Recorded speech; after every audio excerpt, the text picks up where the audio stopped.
For more than a century, the National Governors Association has brought America's governors together to find good faith, bipartisan solutions to issues facing our states. It was once a robust organization whose members routinely bonded with each other no matter which side of the aisle they were on. But because bipartisanship is now widely considered a dirty word, most of the nation's governors on both sides of the aisle just don't even attend anymore the group's semi-annual events. Less than a third of the nation's governors, including only 3 Republicans, were on hand this weekend at the Governors Association's summer event in New Jersey, where the group's new leadership sounded the alarm about the dangers of what they call toxic division. Democratic Colorado Governor Jared Polis, the vice chairman of the Governors Association, spelled out the group's ambitious mission. And looking for thoughtful bipartisan solutions and civility and bridging the partisan divide. Well, that is a lofty goal. Now, what we refer to on this show as the marginalized moderate majority, the group's new leader, Republican Utah Governor Spencer Cox, calls the exhausted majority. And he believes the exhausted majority is, quote, discouraged by the ugliness of our politics and wants America's leaders to come together. Amen. But guess what? The polls show he may be right. A NewsNation Decision Desk survey taken last month shows 75% of Americans believe it's more important for legislators to be willing to compromise. Just 14% say it's more important for lawmakers to stand with their party. Maybe that's more wishful thinking in the poll than reality. And no doubt it's the 14% who are getting what they want from their elected officials and often from the media. Yesterday, I spoke with the leader of the National Governors Association, Republican Utah Governor Spencer Cox. Thanks so much for coming on the show. Appreciate it. I have to admit, I am starting to give up hope. So please, offer us some hope on this issue.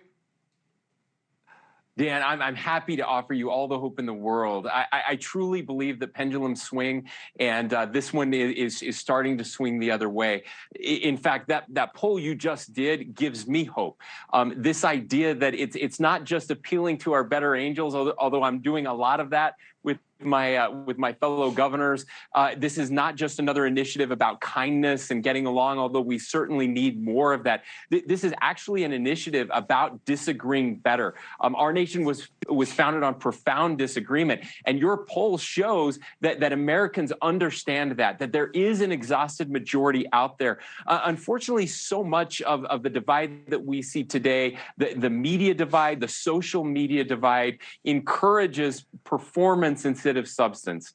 It encourages people to be even more extreme and outlandish because that's how you get clicks, that's how you get views, that's how you trend on Twitter. And I believe that it is good politics that if more governors, more legislators, more members of Congress will take this approach, they'll find that there are a lot of voters out there that are willing to help them accomplish the things that they want to accomplish. Maybe. Look, I like to believe that, right? But the National Governors Association event was very well attended, for example, in 2017. You had lots of governors from both sides of the aisle attending. Now it's down to just a handful. Why? Well, I think there's a couple reasons, and part of it certainly is partisanship. There were lots of other reasons that governors were unable to make it this year. And again, governors are different because we actually have to get stuff done. We are the laboratories of democracy. Potholes aren't partisan. Bridges aren't partisan, and we learn from each other. We steal ideas from each other, and we really do like each other. I mean, despite the low attendance numbers, most governors get along very well. But you're not allowed to admit that. Spend time together. But a lot of them aren't allowed to admit that, right? I believe that, right? I believe that a lot of you actually like each other, but these days it feels like you're the exception, and the majority of the governors have to pretend like the other side is the enemy. And by the way, it is pretending. It is happening because we think, and sadly, there are some examples that that's how we get rewarded. That's what the people want. And so, again, I think your poll is so important to help people know that that's not the way most people are. We are counting on people like you, like your colleagues, and organizations like the one you're now overseeing to try to help what is getting to be a scary time in this country? Yeah, you're right. And I want to emphasize that, again, I don't think I'm going to solve this overnight. We're going to try for a year. I have a year-long initiative to work on this with my fellow governors. But it's going to take all of us. It really is. In a very real way, the decisions that every American makes on what they're going to post on Facebook today or Twitter impacts our not just our nation, but our global security as well. It's not about learning how to disagree better. It's about remembering how to disagree better. Our nation was founded on this. It was torn apart in the 1850s and the 1860s in a civil war.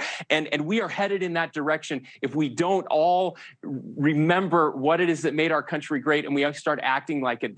There's nothing more un-American than hating our fellow Americans. Thank you for watching. Go to newsnationnow.com to find News Nation on your cable provider.